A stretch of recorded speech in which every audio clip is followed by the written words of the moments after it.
This is the half local, half not local. So Lebanese founder based in New York, trying to solve something interesting, kind of putting in contact refugees with people in the US that want to learn Arabic and they need practice and skills with other people.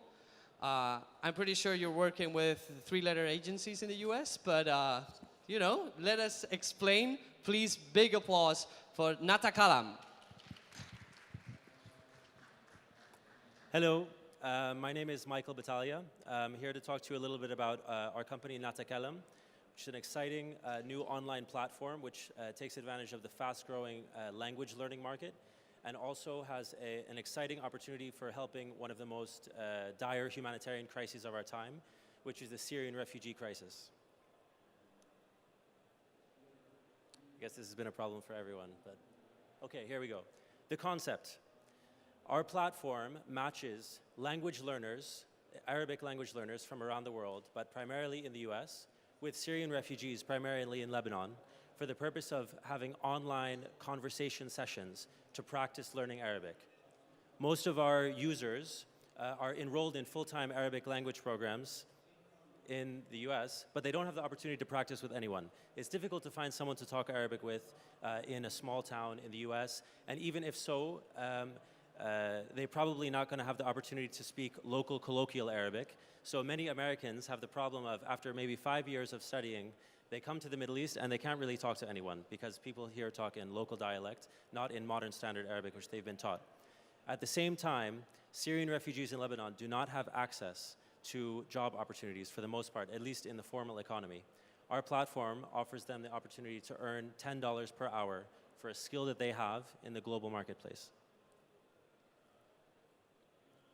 Our team is we have 3 founders, which are Columbia University grads. All 3 of them are originally from the greater Middle East region.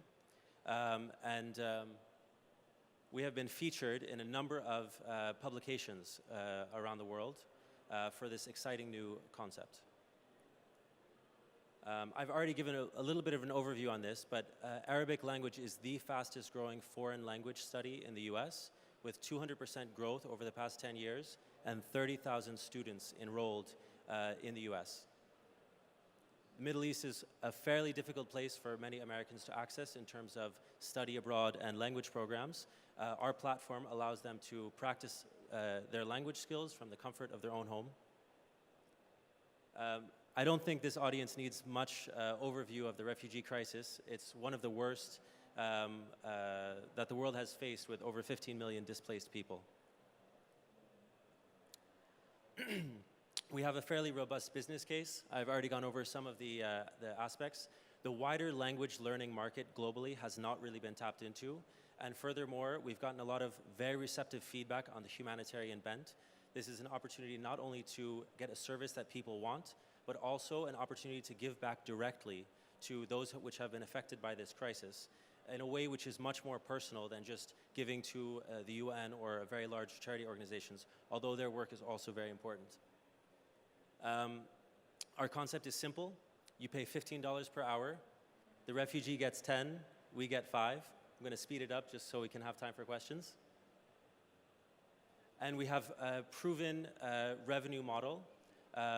We have had revenue growth over the 4 months of operation that we've had so far, and we're very confident that we'll be able to continue this pace and with a break-even strategy by 2018.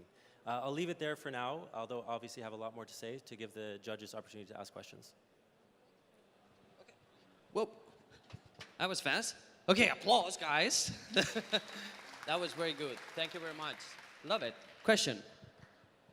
First of all, thank you. Congratulations on doing something socially responsible. I think it's a great thing. How do you acquire new customers? What's the acquisition channels? Sure.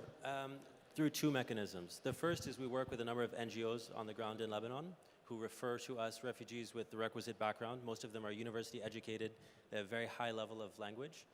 So they're suitable in terms of being a conversation partner for someone who wants to learn a good level of language.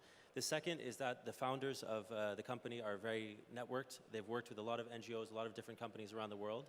So we've also had a lot of personal referees. We currently have 200 customers and 35 conversation partners who are Syrians, displaced Syrians. Half of them are in Lebanon, the other half are scattered around Europe and other Middle Eastern countries.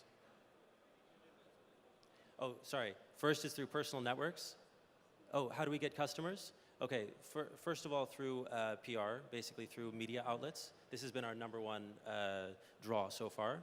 The second is through direct outreach to universities in the US. So we're in contact with about 50 Arabic departments at top universities, and the professors have been proactive in getting their students to sign up. We also have an ongoing discussion with the State Department to partner with them, but that is still ongoing conversation phase. Okay, two-part question, and please feel free to answer it very quickly. First off, how do you plan to expand beyond, say, Arabic on own? And second of all, what do you do with dialects? Even Syrians from different parts of Syria speak different dialects, and that's not really in line what you were selling of. They can easily come to the Middle East and talk. Sure. So, I mean, this is basically part of the fun aspect of, building a personal relationship with your conversation partner throughout the process. So there are many different accents. You're probably going to end up speaking the accent of the person who you're placed with. This is kind of, we're not actually a language instruction company. We are a complement to language instruction, which is through conversations. And what was the other question that you had? Oh, yes. So we're very keen to keep the humanitarian bent. So there's many different disadvantaged and refugee populations around the world. I think within the next 2 to 3 years, we'd like to keep that focus, with perhaps expanding to other languages. In the long term, I think that the global language learning and language partnership market is huge, and I think that would be where we want to go in the end, matching people around the world to practice languages. Thank you so much. Thank you so much, judges. Thank you so much, guys.